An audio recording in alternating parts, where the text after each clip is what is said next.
Dans cette région, ce rituel s'appelle la prière. Comme toutes les semaines, les hommes réparent et nettoient leurs armes. Nous sommes dans les zones tribales du Pakistan. Ici, les Occidentaux ne sont pas les bienvenus. La guerre d'Afghanistan est toute proche. Je dois vous dire que c'est vraiment dangereux pour vous, vu le pays d'où vous venez. La France est sur la liste noire ici, juste après les États-Unis. Quel est le nom de votre président? Et avant, c'était qui? Donc c'est très dangereux. Il vaut mieux que vous portiez un turban pour avoir l'air d'un Pashtun. Dans la cour, un jeune apprend à démonter et remonter son arme les yeux bandés. Plus qu'un entraînement militaire, c'est un mode de vie. Nous aimons combattre. Les Américains connaissent très bien les avantages de la guerre, et nous aussi. La guerre est une bonne chose, à condition de la gagner. Les Pakistanais appellent cette région le Talibanistan, le pays des talibans. Ces villages sont considérés comme un des sanctuaires du terrorisme mondial. C'est d'ici que serait venu l'un des assassins présumés de Benazir Bhutto. Nous avons tenté de comprendre qui sont et ce que veulent ces hommes redoutés.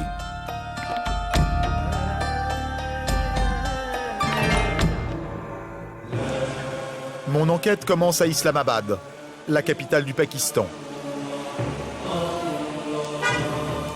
Moderne, la ville est à l'image, semble-t-il, d'un pays en marche. Mais un pays qui est aussi une puissance nucléaire et régulièrement déchiré par la violence.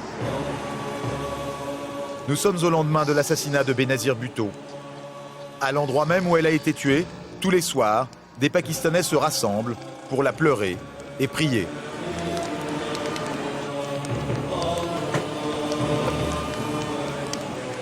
Il va me falloir 4 jours pour convaincre un chauffeur d'accepter de m'emmener dans la zone qui m'intéresse. Meurtre, enlèvement, cette région fait peur même aux Pakistanais de la rue. Pour quitter la ville, nous empruntons quelques kilomètres d'une autoroute moderne. Et puis la 4 voies fait place à une nationale, usée par la vie. Sur la route, nous croisons des centaines de camions. La plupart font la liaison entre le grand port de Karachi et la Chine plus au nord. Après 5 heures de route, un contrôle militaire. Le passage est totalement interdit aux étrangers. Heureusement, les soldats sont occupés. Nous le franchissons sans nous identifier. Il contrôle tous les véhicules qui viennent d'Islamabad. Pourquoi? Il vérifie tous les véhicules. Mais pourquoi ils font tous ces contrôles? C'est à cause des poseurs de bombes, des attentats kamikazes. C'est après le barrage militaire que commence le Talibanistan. En fait, des zones frontalières de l'Afghanistan, autogérées par des chefs de tribus pashtuns. Une région qui échappe au contrôle de l'administration de la République du Pakistan et défie le pouvoir du général Musharraf. Partout, des champs de canne à sucre, c'est la principale ressource locale. Elle est entre les mains d'une poignée de grands propriétaires terriens et la population est très pauvre. Nous atteignons la capitale de la région, Dera Ismail Khan. Un attroupement attire mon attention, c'est une distribution de farine. Le prix des céréales vient d'être multiplié par 10 et la pénurie menace. Apparemment, ce jour-là, il n'y en a pas pour tout le monde. Regarde cette foule, les gens viennent de n'importe où pour acheter au marché noir. Tout le monde vient ici. Mais il faut un système de quotas par quartier pour que tout le monde puisse avoir ce dont il a besoin. Mais qu'est-ce que c'est que ce cinéma? Tous ces gens ici achètent au marché noir. C'est du marché noir. Nous ne nous éterniserons pas dans la ville. Nous avons rendez-vous plus loin avec un grand propriétaire terrien. Il va nous emmener dans ses terres, dans sa voiture cette fois. Il s'appelle Faisal Amin Khan, il a 31 ans. C'est un des fils du chef de la plus grande tribu de la région, les Gandapur. Ces montagnes que vous voyez font partie de la même chaîne. On l'appelle la chaîne des Suleiman. En fait, c'est la fin de l'Himalaya. Il a fait des études à l'université. Son père, ancien gouverneur, est l'ami du président Musharraf. Et pourtant, dès que je lui parle des talibans, ennemis jurés du gouvernement, il me met en garde contre les idées reçues. Les talibans ne sont pas des bandits. S'il vous plaît, ne dites pas ça. Les vrais talibans ne sont pas des bandits. C'est vrai qu'il y a des bandits qui ressemblent à des talibans et qui se laissent pousser les cheveux. Mais ça ne fait pas d'eux des talibans. Vous, les étrangers, il faut que vous compreniez ça. Arrivé dans sa propriété, nous prenons la mesure du personnage. Il ne se déplace jamais sans un homme en armes à ses côtés. Lui-même est toujours armé. Pour sa sécurité personnelle et celle de ses biens, il emploie pas moins d'une dizaine d'hommes. Ses propriétés s'étendent sur plusieurs milliers d'hectares. Il cultive de la canne à sucre, élève du bétail et surtout des chevaux. Dans la région, c'est une tradition pour les chefs de tribu de posséder les plus belles montures.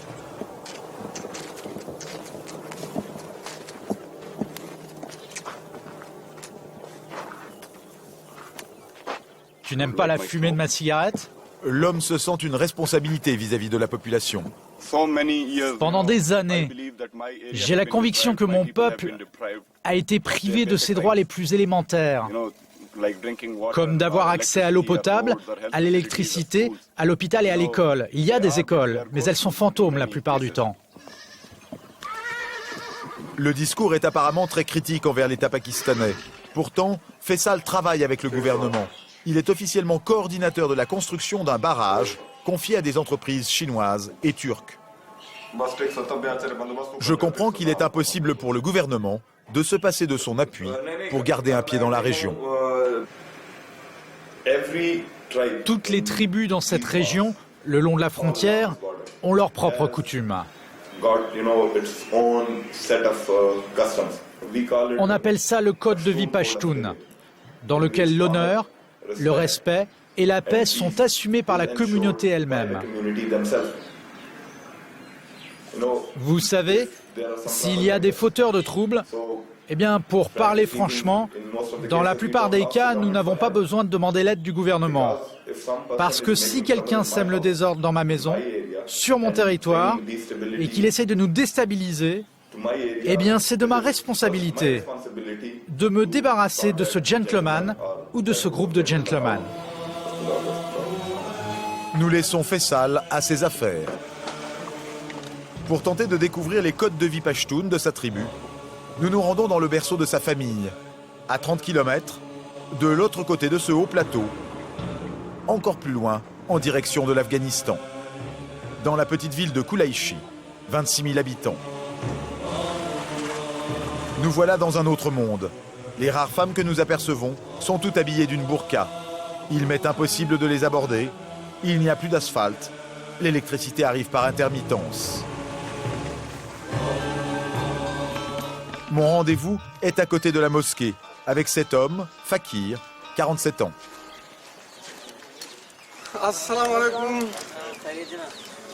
C'est lui le chef du village. Tous les jours, il y patrouille avec une poignée d'hommes. Il n'a pas été élu, il n'est pas policier, mais il a été désigné par les sages du village. Il perçoit un droit de passage sur les camions qui traversent la ville. Et avec le conseil des anciens, il règle tous les différends privés entre les habitants. Il a fait des études et parle anglais. Avec moi, il évoque spontanément les usages très particuliers en matière d'hospitalité. Nous respectons les invités. Même si c'est un ennemi, un invité est un ami. Nous l'aimons, mais nous n'avons pas d'invité. Je ne sais pas très bien à quoi m'en tenir. Notre pays est comme ça. Si je veux te tuer et que tu es mon invité, je vais d'abord te raccompagner en toute sécurité chez toi, et ensuite je vais t'expliquer que je vais te tuer et qu'il faut que tu te prépares pour le lendemain. Tant que tu es mon invité, tu es en sécurité. On est prêt à mourir, mais on te protégera quoi qu'il arrive avec l'aide de Dieu.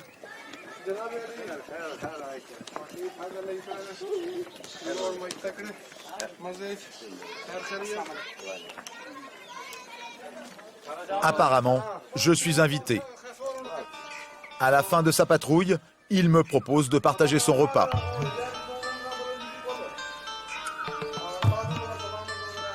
Un faucon est là.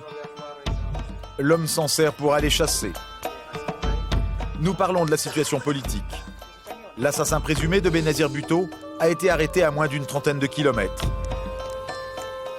À ses yeux, elle a été tuée pour s'être montrée favorable à une intervention américaine à l'intérieur même de ces zones tribales. Sa langue l'a tuée. Elle était innocente, mais elle parlait beaucoup. Elle n'aurait pas dû parler comme ça. Elle était aimée par Bush et les terroristes sont contents d'en avoir fini avec une amie de Bush.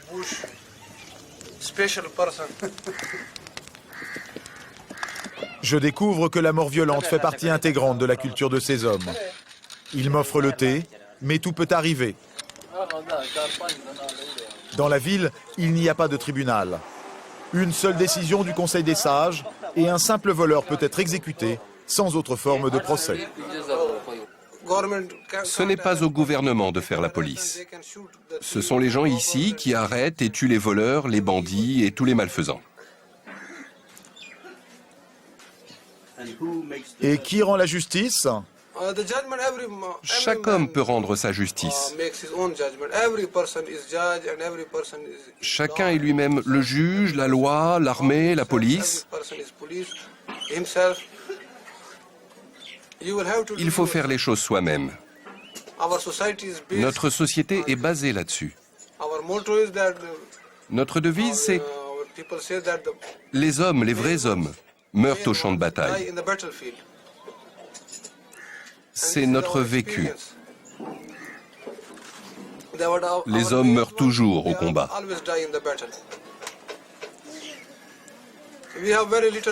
Il y a très peu de gens qui meurent dans leur lit. Et mourir dans notre lit, on n'aime pas ça.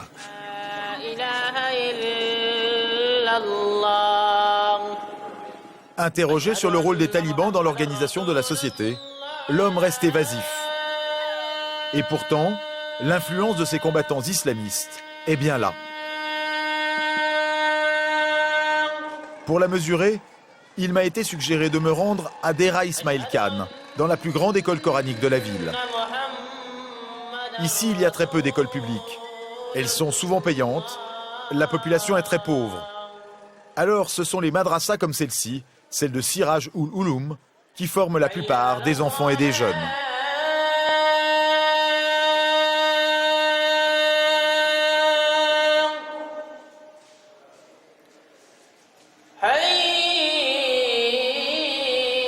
Je suis accueilli par un homme au long châle noir, Khalil Ahmed Siraj, le directeur et fils du fondateur de la madrasa. En raison des violences, il est lui aussi protégé par 2 gardes armés. C'est un érudit très respecté dans la région.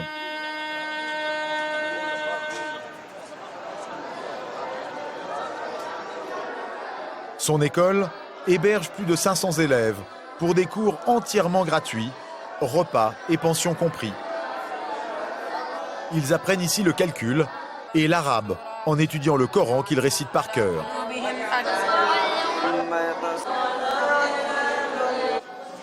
Ce sont souvent les élèves les plus âgés qui transmettent leur savoir aux plus jeunes.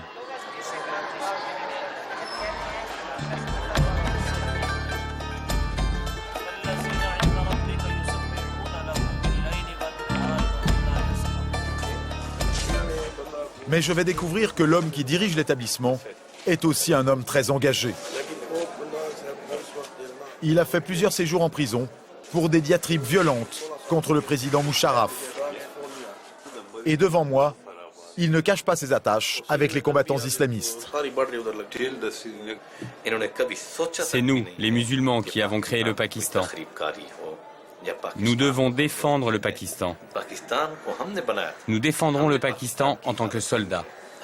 L'ennemi du Pakistan se trouve au cœur même du Pakistan. Et celui-là, nous ne lui pardonnerons pas.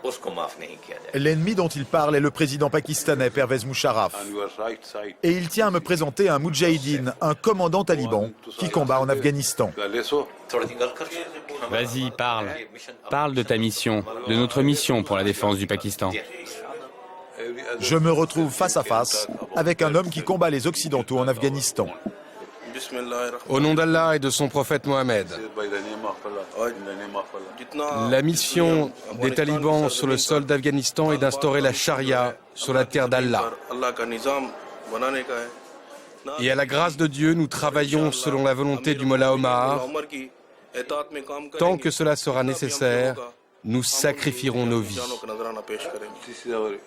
Attirés par ma présence, des étudiants nous ont rejoints autour du directeur et de son hôte taliban. Pour tout le monde ici, les combattants islamistes sont des résistants. Jusqu'à ce qu'une coupure d'électricité nous surprenne, sans rompre le débat. Nous sommes aussi pauvres que nous sommes mal représentés au gouvernement.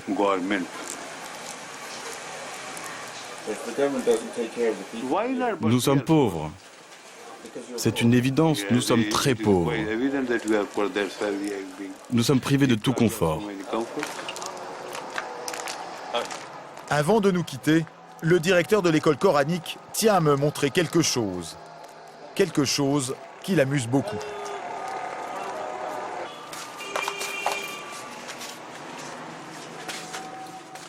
Accompagné de ses deux gardes du corps, nous nous rendons chez un de ses voisins.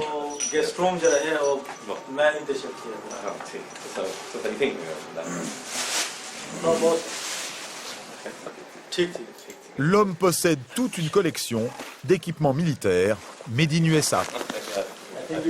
À mon avis, vous n'avez jamais vu ça. Alors ça, c'est des menottes. Vous voyez ? On peut mettre les deux poignets dedans. C'est un modèle que connaissent bien les prisonniers de guerre des Américains en Afghanistan. Ça, c'est une boussole américaine, vous voyez ? Il est fier de ses accessoires, mais il a beaucoup mieux. Ça, vous voyez, c'est une matraque pour taper les gens.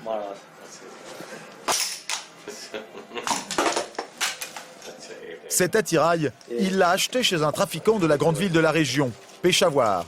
Les armes viennent d'Afghanistan, volées ou récupérées auprès de l'armée américaine. Et ça, c'est un treillis américain, vous voyez ? Difficile de savoir si l'homme est un marchand d'armes ou un collectionneur, comme il l'affirme. Alors ça, c'est un gros calibre. C'est utilisé par les forces spéciales américaines.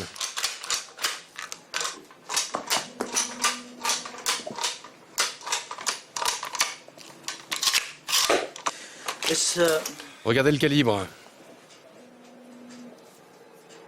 Mais le clou de son arsenal, c'est cet équipement ultra sophistiqué, américain comme le reste. Vous voyez, ça c'est une combinaison antibactériologique. Il y a même un système de micro pour communiquer. Ce n'est que pour se protéger. Vous savez, c'est tellement compliqué ici. Il y a tellement de forces en présence. On ne sait pas très bien qui se bat contre qui. Il y a deux sortes de talibans, vous savez. Il y a les talibans qui se battent pour des raisons religieuses, pour des principes islamiques, et les talibans qui ne se battent que pour leurs intérêts personnels.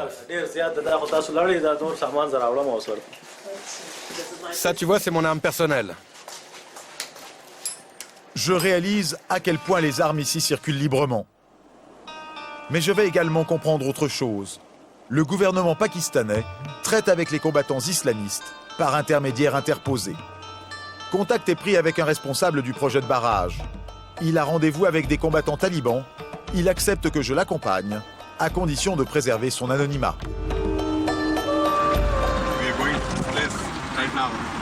Dans cet endroit, nous allons rencontrer des talibans. Ce qui est sûr, c'est qu'il ne faut pas leur dire que vous êtes européen ou que vous venez de France, parce qu'ils ne sont pas très amicaux envers les Occidentaux. Ce sera plus sûr pour vous. On va dire pour justifier votre présence que vous êtes turc et que vous travaillez pour la compagnie d'irrigation. Mais je ne suis pas turc, ils vont le voir. Je sais, mais vous ressemblez à un Turc et de toute façon, ils n'en ont jamais vu. Pourquoi un Turc? Parce que ce sont des Turcs qui vont construire le barrage et en plus, ils sont musulmans.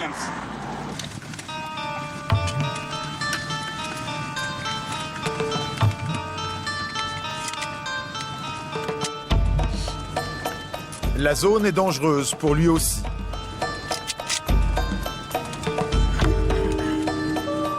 Nous quittons la route et nous enfonçons dans un endroit désertique.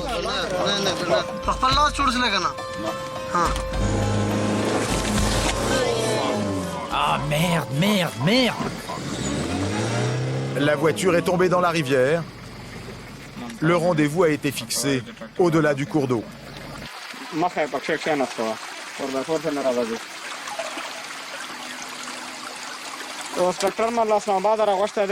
L'homme appelle les talibans et décide de terminer à pied.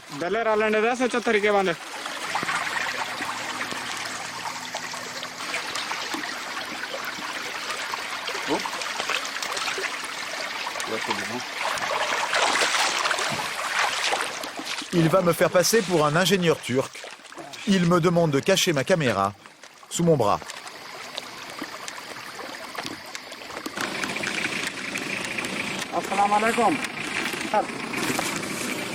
Si l'homme rencontre les combattants islamistes, c'est d'abord pour apporter à leur chef un revolver qu'il lui avait commandé.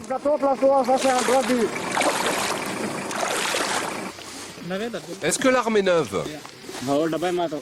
J'ai l'emballage dans ma voiture.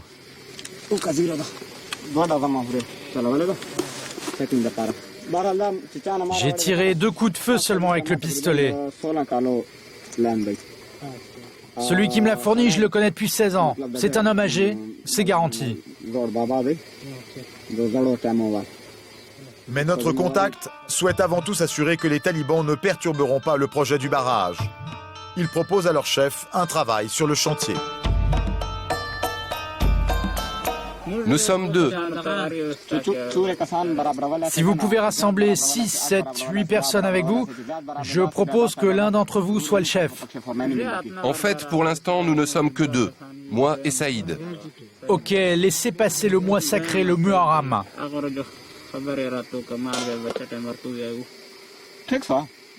Ensuite, quand les Turcs attaqueront le chantier, on pourra commencer. L'essentiel, c'est qu'il n'y ait pas de problème pour les travaux.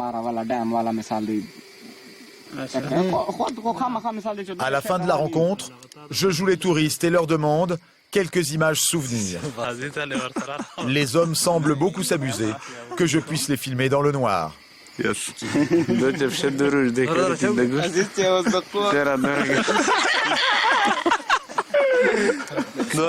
Un combattant nous raccompagne jusqu'à notre voiture, L'eau est très froide. Elle vient des montagnes. tandis que ses compagnons, au loin, essayent leur nouvelle arme.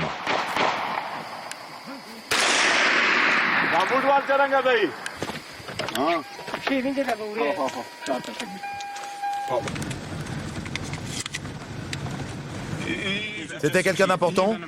Oui, c'est un responsable. C'est trop bête. À la fin, j'ai vraiment regretté de ne pas dire que j'étais un journaliste français. Honnêtement, si t'avais dit ça, je t'aurais tué moi-même. Et j'aurais pas hésité une seconde.